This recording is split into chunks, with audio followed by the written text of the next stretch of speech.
Hello tout le monde, j'espère que vous allez bien. Aujourd'hui, on se retrouve pour une nouvelle vidéo sur ma chaîne à l'occasion de la sortie de la saison 2 de Afterlight sur Netflix.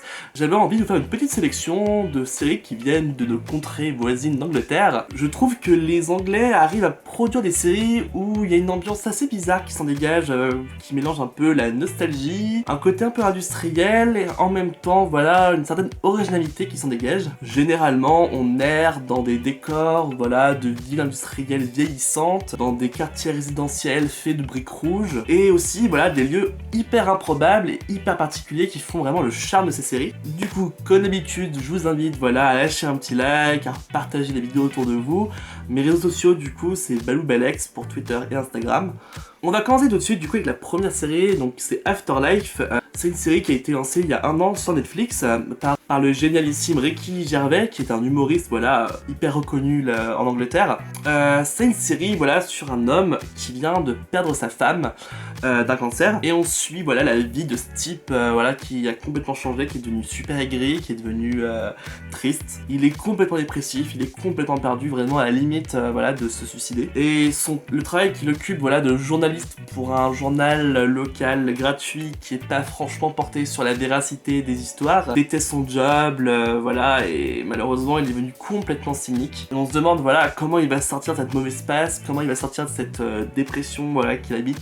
Du coup, on suit un peu son parcours de vue, et l'humour, voilà, l'humour noir anglais est très présent. Il rencontre autour de lui plein de personnages hyper hauts en couleur, comme une prostituée, comme un revendeur de drogue, un livreur de journaux. On suit vraiment ce travail de journaliste qui est nul et qui le passionne pas, avec des articles et des sujets qui sont vraiment pas intéressants et hyper foireux. Je pense à un reportage qu'ils font sur une dame qui fait ses yaourts avec son propre lait, avec du lait maternel. C'est juste hilarant, c'est immonde, c'est dégueulasse, mais c'est vraiment, voilà, l'humour typiquement anglais. Moi vraiment je vous conseille cette série parce qu'après il y a vraiment une réflexion sur le deuil, sur la mort, sur l'acceptation de la mort. 6 épisodes de 30 minutes. Ricky Gervais a fait une autre série, avait produit une autre série du coup en 2012 qui s'appelait Derek. C'est une série, voilà, où on suit Derek, qui est joué par Ricky Gervais. C'est un employé, voilà, d'une maison de retraite.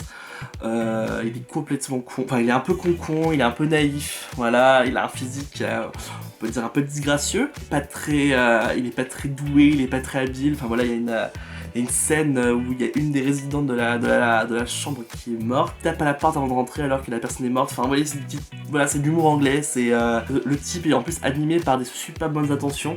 Voilà, c'est tourné un peu à la manière d'un reportage où on interroge un peu les différentes personnes de la maison de retraite. C'est un ami à moi, Benjamin, qui passe par là, qui l'a fait découvrir ça à toute ma classe. Donc vraiment, moi je vous le conseille. Il faut aimer l'humour noir, il faut aimer l'humour anglais, mais je pense vraiment que ça peut plaire. En numéro 3, du coup, on s'éloigne un peu de l'humour anglais.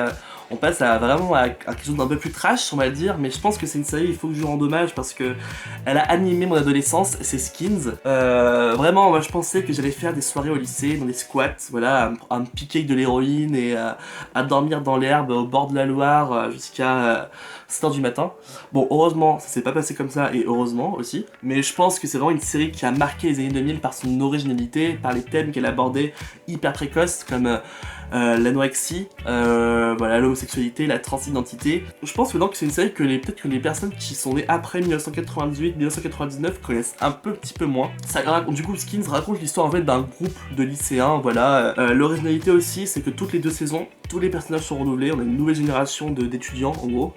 Toute l'action se déroule à Bristol, en Angleterre. C'est un peu what the fuck cette série, franchement, il y a des situations, c'est n'importe quoi, mais c'est anglais, voilà, enfin voilà, on évolue dans un décor, on évolue soit dans des très belles baraques, soit dans des quartiers résidentiels, voilà, typiquement anglaises, voilà, des maisons très fines, tout en briques, ou là vraiment dans des cités HLM où tout tombe un peu, voilà, avec des marchands de sommeil.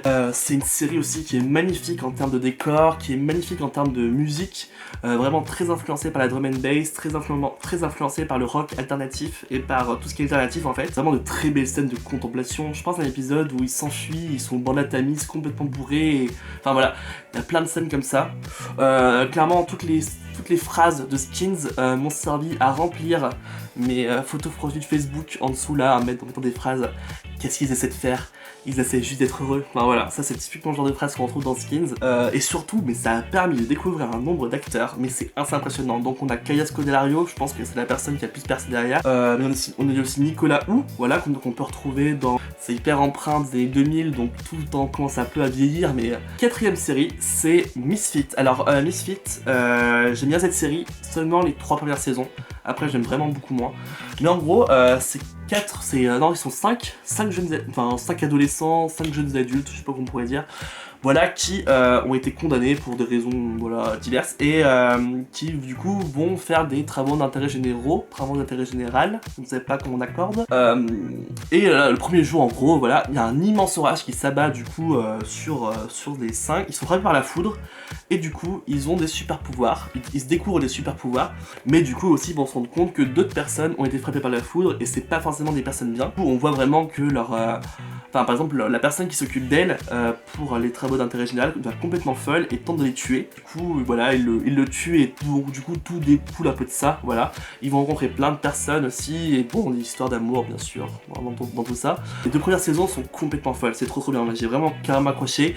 Saison 3 aussi pareil, les saisons 4 et 5 sont un peu moins, j'ai un peu moins aimé les personnages qu'ils ont introduits derrière. Mais voilà, vraiment, je vous la conseille aussi pour la BO, pour l'humour anglais. Et il y a un personnage, je sais plus comment elle s'appelle, je crois que c'est Kelly, je crois, mais elle a un accent anglais, mais à couper à la truelle. Enfin, vous voyez comme elle parle, vraiment on dirait un peu l'accent de ceux qui habitent à Newcastle. Et puis pour terminer, du coup, c'est The End of the Fucking World, ou alors, si vous êtes au Québec, ce sera la fin de ce putain de monde. Voilà, ça raconte en fait l'histoire de James, voilà, qui est un adolescent qui est élevé par son père, enfin sa mère est morte, il est élevé par son père et en fait il se présente comme un psychopathe, voilà, comme un mec voilà, qui a des pulsions meurtrières et il tue régulièrement quand même des animaux, voilà, comme pour passer le temps, voilà, mais il veut en fait tuer un humain parce que tuer des animaux ça l'ennuie et du coup il décide de se rabattre sur Alyssa, voilà, une jeune adolescente voilà, qui est dans le même lycée que lui.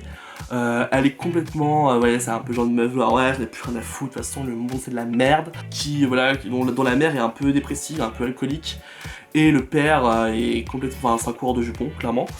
Et voilà, et du coup, ils vont décider de fuguer ensemble. Sauf que voilà, James accepte et se dit voilà, j'ai trouvé un super moyen de la tuer, mais bien sûr, voilà, il tombe un peu amoureux, Voilà, on va suivre un peu leur road trip du coup en Angleterre, voir quelles vont être les différentes péripéties. Cette série, je vous la conseille, mais en fait, j'ai beaucoup plus aimé la saison 2 que la saison 1, que je trouvais saison 1 mais cliché. Alors, problème, les acteurs jouent des personnes de 17 ans alors qu'ils en ont 25, mais ça c'est comme dans toutes les séries adolescentes, sauf dans Skins. C'est ça qui était bien, c'est que du coup les acteurs avaient vraiment l'âge. Et la saison 2, il y a un troisième personnage qui est introduit, je vais pas vous le dire, mais du coup ce personnage est introduit et tout prend plus de sens en fait. C'est-à-dire que tout ce qui s'est passé dans la saison 1, des éléments se raccordent, et moi j'adore quand les séries font ça, donc moi j'ai beaucoup plus aimé la saison 2 que la saison 1. Voilà, si vous n'avez pas peur de l'absurde, si vous n'avez pas peur aussi de...